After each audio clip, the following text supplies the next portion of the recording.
오래 기다리셨습니다. 사실 우리 김문수 후보와 저는 상당히 오랜 동안 서로 이렇게 사귀고 교우를 해온 사이입니다. 경기도 지사를 하실 때에도 제가 여러 번 가서 한미 FTA 저희 타결한 내용을 우리 경기도 지사님을 포함해서 많은 경기도 직원들한테 제가 설명도 하고 거기에서 굉장히 우리 경기도 지사님은 당시에 어떻게 보면 과거에 노동운동을 하고 또 이런 그 정부에 뭐 이렇게 계신 적은 없었기 때문에 그런 하여튼 세계 전체 국제 경제 이런 것에 대해서 뭐 큰 그런 그런 준비를 가지고 계시지는 않았을 것 같은데 제가 지금도 기억나는 게 아니 한미 FTA 이렇게 해가지고 이거 우리나라에 무슨 득이 있겠냐 뭐 이런 지적도 하시고 그런 기억이 납니다. 그래서 제가 좀 지켜보시죠.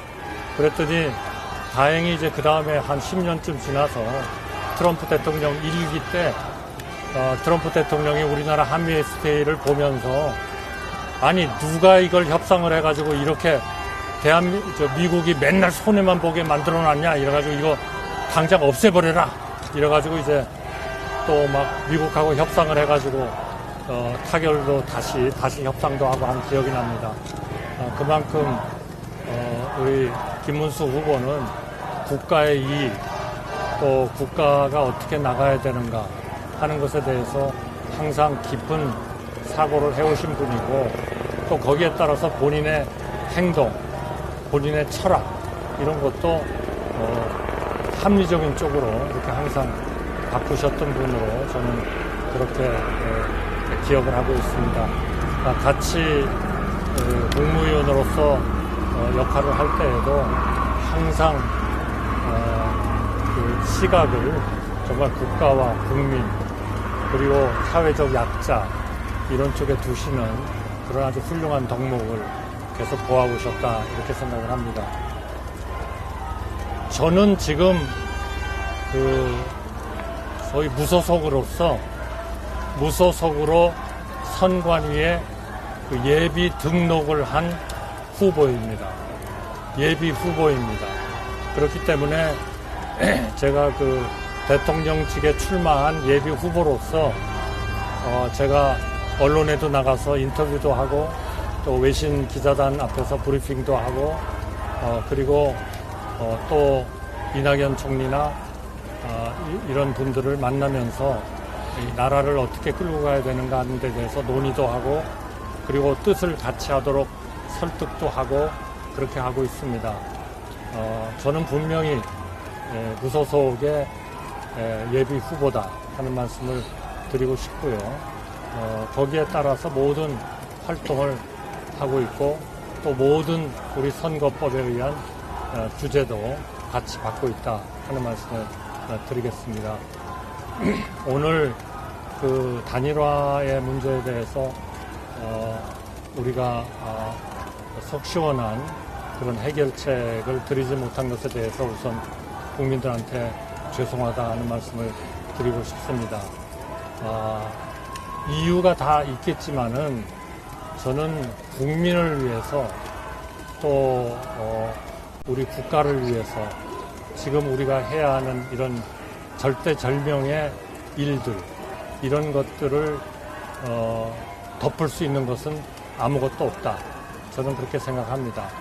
그렇기 때문에 저도 권한대행 겸 국무총리라는 그러한 직을 저로서 최선의 바탕을 만들고 더 중요한 앞으로 한 달 후에 시작되는 대통령 선거에서 저의 희망입니다만 국민의 선택을 받아가지고 진정으로 우리나라를 국제적으로 강한 나라, 국내적으로 부유한 나라, 또 우리 국민들이 행복한 나라, 그리고 통상마찰을 해결하는 나라, 그리고 한미동맹을 더 강화하는 나라, 또 한미일 간의 이러한 그 안보 협력을 통해서 북한의 위협을 억제할 수 있는 나라, 그러면서도 북한 주민의 그러한 그 어려운 점을 이해하고 그분들을 돕고 하는 그러한 소위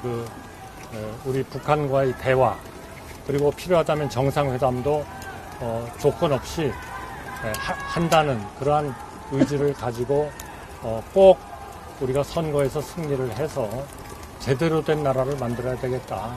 특히 국내적인 이런 갈등 그리고 분열, 이것을 해결하지 않고는 절대로 우리나라는 경제나 외교나 국방이나 또는 민생, 사회 이런 데 있어서의 제대로 된 개혁을 할 수 없다. 저는 그래서 3년의 기간에 개헌을 마치고 저는 물러나겠다 하는 것을 분명하게 했습니다. 그리고 이를 통해서 우리의 사회적 약자를 보호하는 그러한 체제를 갖춰야 되겠다 이렇게 생각합니다. 제가 하나만 예를 들겠습니다. 지난 3년의 정부가 사회적 약자에 대해서는 좀 배려가 적지 않았냐 이런 얘기들이 많이 있었습니다. 제가 하나만 예를 드리겠습니다. 우리나라의 가장 어려운 계층이 소위 기초생활수급자입니다. 이분들에 대해서는 저희가 생계급여라는 것을 지원합니다. 매달 한 160만 원 정도를 2023년에 지원을 했습니다만 2023년 한 해에 저희가 2024년에 지급할 생계급여를 총 21만 3천 원 월입니다. 4인 가족 21만 3천 원을 증가시켰습니다. 그러니까 1년으로 보면 한 255만 원 정도가 4인 가족한테 생계급여를 드린 겁니다. 그런데 그 전 정부, 문재인 정부죠. 5년 동안에 생계급여가 늘어난 금액은 19만 6천 원입니다. 저희가 한 해에 늘린 21만 3천 원보다 문재인 정부 5년 동안에 늘린 월 4인 가족 생계급여가 더 작습니다. 저희가 그만큼 사회적 약자, 일종의 제3의 길을 가려고 노력을 했다. 그런 말씀을 드리고요.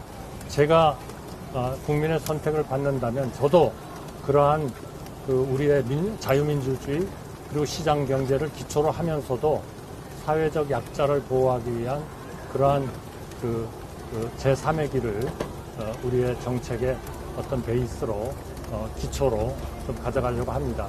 그러려면 헌법이 개정돼야 되고 통상의 관세 폭탄이 해결돼야 되고 그리고 국민과 동행하는 그런 사회적 약자를 위한 국민과의 동행이 이루어져야 된다. 이런 엄청나게 중요한 것, 이러한 우리의 과제와 비해서 만약에 지금 민주당의 이 정권이 넘어가면 어떻게 될 것 같으냐, 저는 정말 생각하기도 싫습니다. 이제까지 발표된 그러한 정책을 봐도 정말 우리나라를 국제적으로 사랑받고 존경받는 그런 나라를 만들고 국내적으로 번영하고 안보에 있어서의 강하고 우리 국민들을 그 사회적 약자를 보호하고 그리고 소위 거시적으로 우리 건전한 재정 건전성을 유지하고 국제 수지 흑자를 이루고 그리고 생산성이 높은 경제를 이루어 가지고 이것은 주로 이제 우리 협치라든지 소득과 자산의 분배의 어느 정도의 적절한 조정이라든지 이런 것들이 필요한 거죠. 그러면서 좀 미시적으로는 우리 국민들의 행복과 직결되는 좋은 일자리, 주택, 의료, 그리고 교육, 그리고 우리 국민들이 아주 부자로는 부족할지 모르지만 상당한 정도의 생활을 할 수 있는 연금 제도의 개혁, 그리고 우리나라에 이렇게 부족해지는 인구 문제를 해결하기 위한 그러한 저출생 문제, 이런 것들을 해결해 나가야 된다, 이렇게 생각합니다. 이 모든 것을 하려면 결국 이번 선거가 저는 결정적이다, 이렇게 생각하고 그러한 목적을 위해서 또 그러한 성과를 내기 위해서 생각을 같이 하는 모든 사람들, 개헌을 해야 되고, 개헌연대, 그리고 사회적 약자, 그리고 국제적인 이런 그 통상 문제의 해결, 이런 것들의 생각을 같이 하는 분들이 다 모여야 된다. 저는 그렇게 생각합니다. 당연히 우리 김문수 후보도 당연히 저와 함께 그 일을 해야 된다. 그것은 비단 김문수 후보께서 지난 18일 동안 약 22번, 거의 평균 하루에 한 번 정도 말씀을 하셨고, 그것도 어느 한 자리에서 서너 번, 대여섯 번 말씀하신 거는 카운트를 안 한 겁니다. 그냥 그날은 한 번 한 걸로 따졌을 때 22번이나 단일화가 중요하고, 본인이 후보가 되면 한덕수 후보와 가장 먼저 이 문제를 논의하겠다. 이렇게 계속 국민들한테 약속을 해왔기 때문에 저는 당연히 우리 후보와 제가 맨 먼저 이 일을 타결해야 되는 거 아닌가 이렇게 생각을 합니다. 저는 지금도 낙관적입니다. 왜냐? 이 단일화는 우리 김 후보와 저 둘이서 결정하는 게 아닙니다. 국민들이 그렇게 하라고 요구를 하고 있고, 국민들이 그러한 추동력을 지금 저희한테 주고 계십니다. 또 많은 국민의힘의 당원들도 신문에서 여론조사를 봤습니다만 그러한 그 추동력을 거기다 실어주고 계신다. 이거는 아마 우리 김문수 후보나 제가 마음대로 우리의 선호에 따라서 할 수 있는 일이 이미 아니다. 저는 그렇게 믿고 있고요. 앞으로 계속 그러한 그 좋은 결과가 나오도록 제 나름대로도 또 노력을 계속하겠습니다. 감사합니다. 네, 관련해서 질문을 좀 많이 기다리시고 힘드시니까 한 4분 정도, 3-4분만 받겠습니다. 예, 부모님 서울신문 조승원입니다. 만일 단일화가 안 된다면 11일 이후에 아예 정계를 떠나시는 것인지 아니면 또 어떤 방식으로 선거에 기여하실 것인지 좋겠습니다. 저는 아까 제가 나중에 말씀드렸습니다마는 이러한 잘못된 정권에 우리 정부나 국민들이 맡겨지는 일, 저는 이거는 정말 우리 이제까지 이룬 우리 한강의 기적을 무너뜨려 버리는 것이다. 지금 국회의 그 권력을 가지고도 이렇게 31명에 대해서 탄핵 소추를 하고, 또 경제적으로 보거나 우리 국민들을 위해서도 도움이 안 되는 그런 법안을 계속 만들어 가지고 정부에 던져서 결국 제2요구를 하게 하는 이런 국회의 그 막강한 그러한 권력에 행정력까지 들어간다면 그거는 브레이크 없는 열차가 돼버린다고 생각합니다. 이제는 어느 누구도 제2요구권, 소위 말하는 거부권을 행사할 수도 없는 상황이 되고, 아마 본인들의 죄를 면제시켜주는 법을 만들어서 정부에다가 내던질 겁니다. 다 공포가 될 겁니다. 이런 어느 누구도 법 위에 설 수 없다는 그러한 우리의 그 전통적인 법치주의가 깨지는 겁니다. 지금 저는 걱정하는 거는 우리가 걱정하는 그 정당, 걱정하는 그 지도자는 선택적 법치를 하고 있다.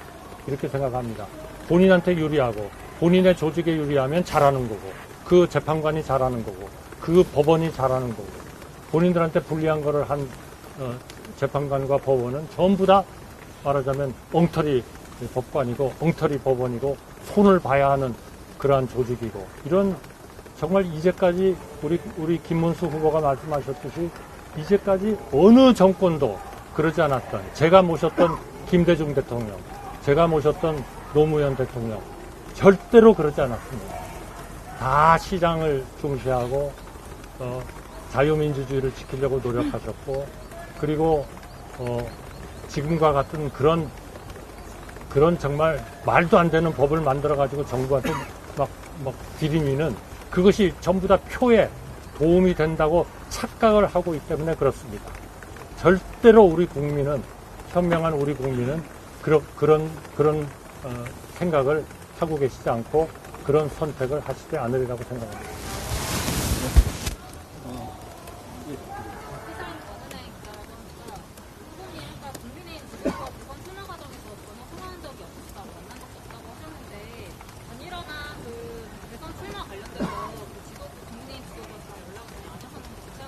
저는 이런 그 경선 과정에 영향을 줄 수 있는 그런 일은 하지 않았습니다.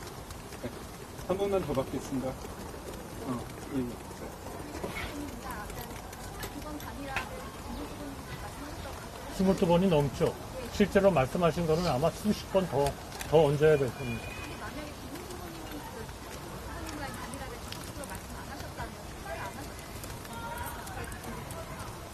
하셨다면 저는 출마를 했을 겁니다. 왜냐하면 앞으로 6월 3일이 워낙 우리나라의 운명을 결정하는 그런 선거이기 때문에 저는 당연히 거기에 출마를 했을 거고요. 그러나 단일화가 전제되지 않는 이번 선거는 저는 굉장히 어려운 선거가 될 거다. 그럼 결국 우리 국가와 국민과 우리가 이제까지 쌓아왔던 소위 한강의 기적이 전부 다 정말 엄청난 위협에 처하게 된다.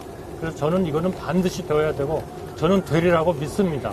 우리 국민과 이런 당원들이 그거를 어떻게든 되도록 힘을 모아주시지 않겠나 그렇게 생각을 하고요. 아까 제가 11일까지 단일화가 안 되면 어떻게 하겠냐 하는 말씀을 드렸습니다만 저는 제가 국민에 대한 기본적인 예의는 단일화가 이루어지지 않은 상태에서 제가 후보 등록을 하는 것은 그거는 맞지 않다. 제가 국민들에 대한 최소한의 예의는 등록을 하지 않는 것이다. 이렇게 믿고 있다는 말씀을 드립니다. 저는 그럼 마지막으로 하나 하겠습니다. 예, 아닙니다. 죄송합니다. 질문하십시오. 아니, 제가 지목을 하는 겁니다. 한국일보 나광현입니다.